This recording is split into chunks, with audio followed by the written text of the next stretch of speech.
It's hard to talk when you're out of breath. Who the heck decided we should do this and then talk at the end? Oh my God.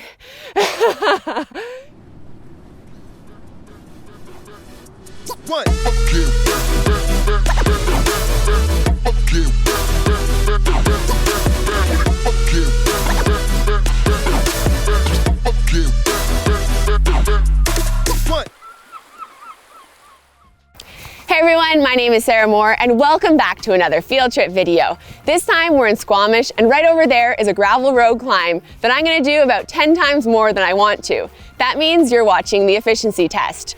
And today we're gonna see which ones are the most efficient. This should be an interesting one because we have 5 hardtails in the mix and 5 full suspension bikes. Will a bike like the Rocky Mountain Growler, which is an aggressive hardtail, be able to compare to something that's fast pedaling in the full suspension category like that Ibis Ripley? That's what we're gonna find out. I've measured out a 500-meter course, and at the beginning and the end, I've put free lap timing cones. I've got Garmin Vector pedals that I've paired with a Garmin 530 head unit. I've programmed a power zone on that Garmin unit, and the idea is that I'm gonna hold consistent watts for every climb on every bike so that we'll be able to figure out which bike is the most efficient.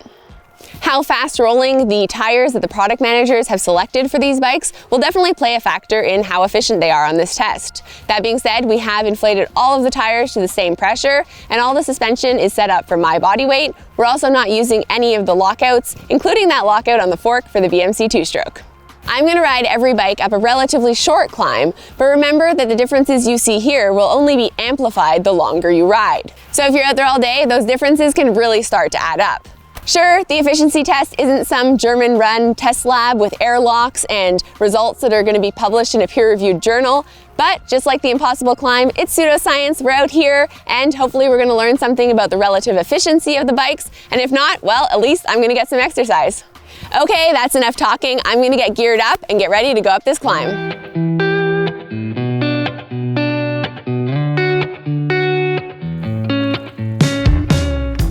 Okay, we're starting things off here with the Canyon Stoic, the cheapest of all of the bikes we got here. Let's see how she goes.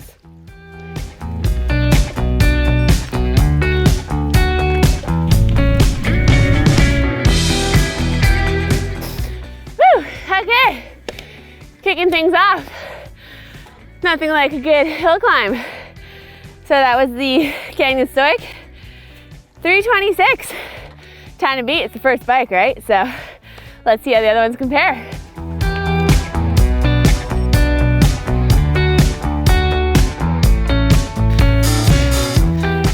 There you have it, Giant Transx 328 is the time, and 251 for the nominal power. So right in that range, and yeah, this guy performed better than I thought it would with that active suspension, so pretty cool to see.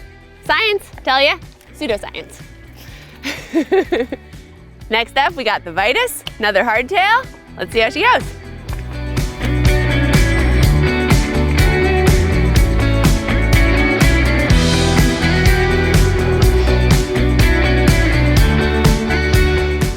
Next up, we've got the Norco Fluid hardtail. I think this one's gonna be pretty fast, so let's give her a go.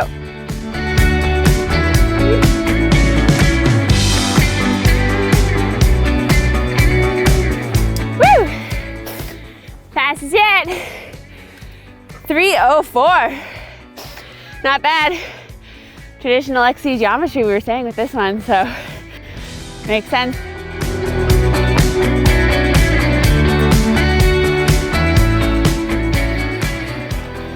I'm getting more tired, but yeah, still keeping it 250 nominal power right on the nose. So yeah, keeping it consistent. Next up, we've got the Racy Red BMC two-stroke, which is definitely a cross-country race bike, so I feel like it's gonna be pretty fast on this climb, and let's see if I'm right.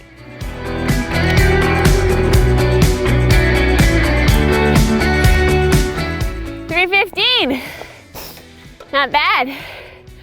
It's not the fastest, but pretty close. We'll take it.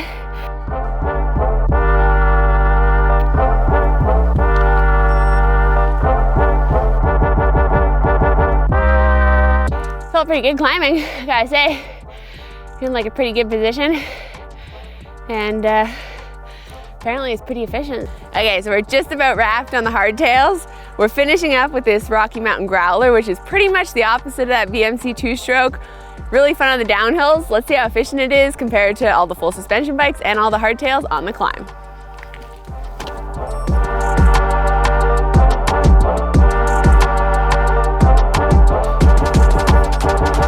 Whew. 329. No surprises there. Rocky Mountain hardtail, really fun to descend, but yeah, slowest of the hardtails on the climb. So yeah, let's go find some downhills to rip it down. Next up, we've got the Marin Rift Zone 3. This bike comes at the full suspension category, a bit more from the cross-country background. So let's see how efficient it is on the climb.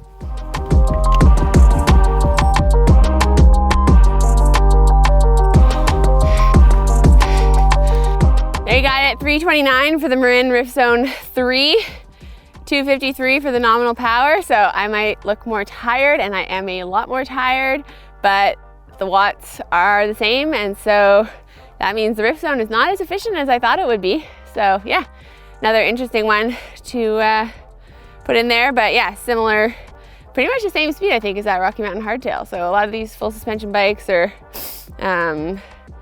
yeah, right in there with the slower hardtails. So kind of interesting to see.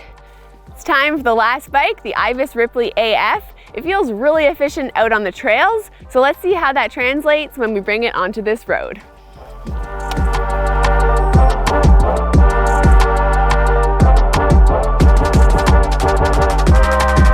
Okay, so there we got 320 for the Ibis Ripley. That's the fastest time for the full suspension bikes, just ahead of that Polygon Siskiyou. Nominal power 254, so right on the nose. So there you have it, 10 bikes, 10 gravel climbs, 1 tired Sarah.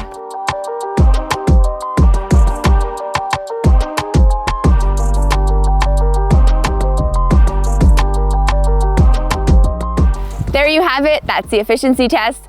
The Norco Fluid was our most efficient bike of all at 3 minutes and 4 seconds for our 500-meter test lap. That's probably partly due in fact to its fast rolling tires and its traditional cross-country geometry. On the full suspension bikes, the most efficient bike was that Ibis Ripley with its DW link, although it was surprising that that Polygon Siskiyou was just 1 second behind it, so pretty tight race there for the full suspension bikes. Another surprise was that the Racy Red BMC didn't take top honors. It came in 3rd place behind the bikes with more traditional geometry, the Fluid and the Vitus. Thanks so much for watching. Make sure to subscribe to watch more content from the Value Bikes field trip. As for me, I'm gonna go eat some donuts now. See you next time.